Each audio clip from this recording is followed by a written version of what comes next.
A master's touch makes all the difference. There's a story behind that. This is your daily message from Chad, number 943, to upgrade your mental game today by telling yourself a better story. Because the most important story you hear is the story you tell yourself. If you've not followed or subscribed yet, please do. This message is dedicated to Joseph Zoltan Trotty. His remarkable story will be a message soon, I'm sure.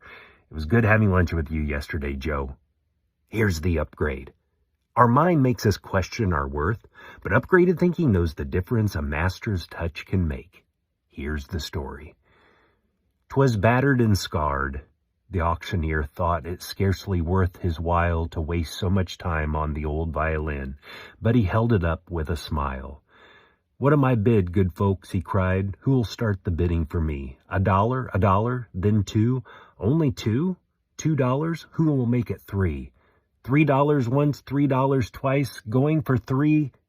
But no, from the room far back a gray-haired man came forward and picked up the bow. Then wiping the dust from the old violin and tightening the loosened strings, he played a melody pure and sweet as a caroling angel sings. The music ceased, and the auctioneer, with a voice that was quiet and low, said, "What am I bid for the old violin?" And he held it up with the bow. $1,000? Who will make it $2? $2,000? Who will make it $3? $3,000 once, $3,000 twice, and going, gone, he said. The people cheered. Some of them cried. "We do not quite understand what changed its worth." Swift came the reply, the touch of the master's hand. And many a man with life out of tune and battered and scarred with sin is auctioned cheap to the thoughtless crowd, much like the old violin. A mess of pottage, a glass of wine, a game, and he travels on. He's going once and going twice, and he's going and almost gone. But the master comes, and the foolish crowd never quite understand the worth of a soul and change that's wrought by the touch of the master's hand. That was the poem, The Touch of the Master's Hand, or sometimes titled The Old Violin, by Myra Brooks Welch. The inspiration came to her in 1921 when she heard a speaker talk about the power of God to bring out the best in people. She wrote the entire poem in just 30 minutes. Believing the poem was channeled through her, she sent it anonymously to the editor of her local church bulletin.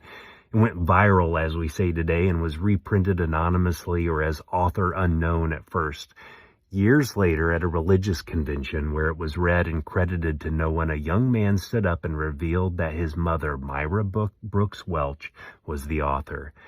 It's been adapted into a song by Wayne Watson, but my favorite telling is by J.D. Sumner, and you can find it online. Welch suffered from severe arthritis that left her wheelchair-bound and wrote in pain with deformed hands. She died in 1959, and this poem endured as proof of the power of the master's hand. The better story to tell yourself is, I allow the best to be brought out of me by God's hands. If you feel out of tune today, place yourself in God's hands. If you question your value or worth, get in proximity to God's touch. Dwight Moody said, "The world has yet to see what God can do with a person who is fully surrendered to Him." Tell me a story of God's bringing out the best in you or someone you know to fromchadsmith@gmail.com. If you haven't followed or subscribed yet, please do. Send someone a text and ask them, "Have you heard the story of the old violin?" You can download my book, The Most Powerful Story in the World, by going to fromchad.gumroad.com. The transcript of this message and hundreds of others are always available at www.fromchad.com.